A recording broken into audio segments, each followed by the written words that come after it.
Hey everyone, welcome to the channel. My husband Dan and I are less than 5 years from retirement, and we're trying to answer a big question. Do we sell our home and go full-time RV, or downsize, move south, and just travel part-time?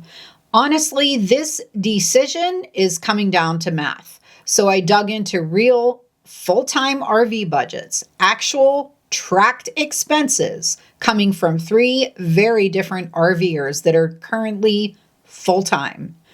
We're looking at numbers from $28,000 a year to nearly $35,000 a year to over $50,000 a year for a large family.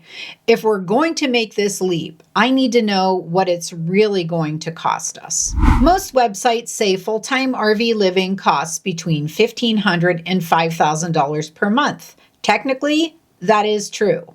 But after digging into real budgets, I realized something important. Your cost depends far more on how you RV than whether you RV.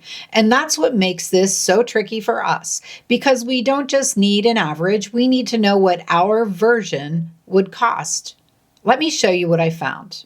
Example number 1 is the adventure-focused couple. This couple RVs for experiences, not to save money. Their total for the year was $27,742, monthly average of $2,311. But here's where it gets interesting. Camping alone costs them $9,775 for the year. Private campgrounds dramatically increased costs, and upgrades like bikes, grills, internet upgrades added thousands. And this line really stood out to me. BLM land isn't free if you're running generators, refilling propane, paying for water fills, or doing laundry in town. And that's when I realized even on a budget, RVing has layers. If Dan and I did this, we'd have to decide, are we chasing experiences or controlling costs? Example number 2 is the debt-free family of 7. This family paid cash for their RV and eliminated debt. Their sitting still monthly budget is at an RV park for $1,085. Food is at $2,500, insurance $300, gas and maintenance $400, phones and internet $160, gym memberships $315, and miscellaneous is $150. So you're looking at a total of about $5,095 per month. But they were living in San Diego. For a family of 7, that was still cheaper than rent. Key insight on this, RV living doesn't automatically mean cheap. It means flexible. That distinction matters to us because retirement isn't about being as cheap as possible. It's about building a lifestyle that we can sustain long term. And example number 3, the solo RVer with major repairs. This solo RVer shared 2024 numbers. Total for that year was $34,844. And this is for one person, guys. So listen to this.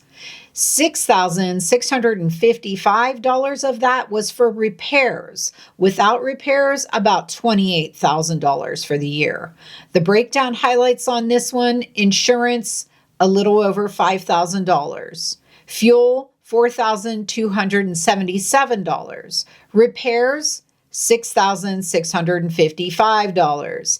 Camping with 1,000 trails, around $360 per month average. Her biggest lesson, it's not if you'll have repairs, it's when. She recommends at least setting aside a $10,000 emergency fund for repairs. And honestly, that's the part that gave me pause, because if this becomes our home, then breakdowns aren't inconveniences, they are housing emergencies. So we're only in February here, but what does it actually really cost in 2026? And this is an estimate, of course. But what I'm seeing consistently across all of these examples is this.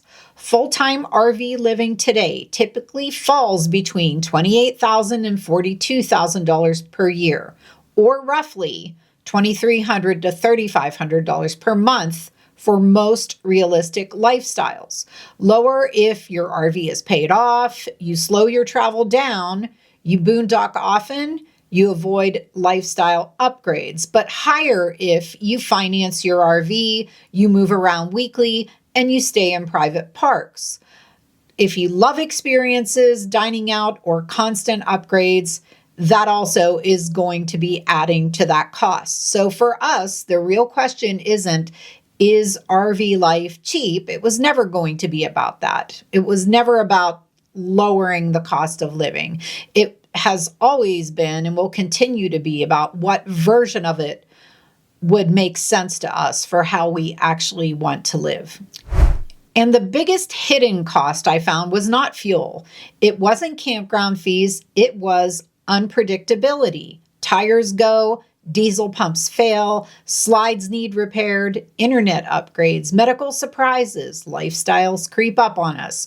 RV life isn't about spreadsheets. It's about adaptability. And that's what retirement really requires as well. So is it cheaper than a house? In 2026, many full-time RVers still say yes, especially if their RV is paid off. But if you're financing a large rig, staying in $70 to $100 per night resorts, and traveling fast, it can cost just as much as a mortgage. So for Dan and I, this is not about escaping expenses. It is about deciding where we want our money and our freedom to go. So we're still researching. Full-time RV life is absolutely doable for us, but it requires intentional budgeting, a serious repair cushion, and clarity about how you want to live. If you've made this decision, full-time or home base, what tipped the scale for you? I am dying to know. I want to hear what your experience is, because we are in that exact season of trying to figure it out right now. Thanks so much for watching today, and we'll see you in the next video.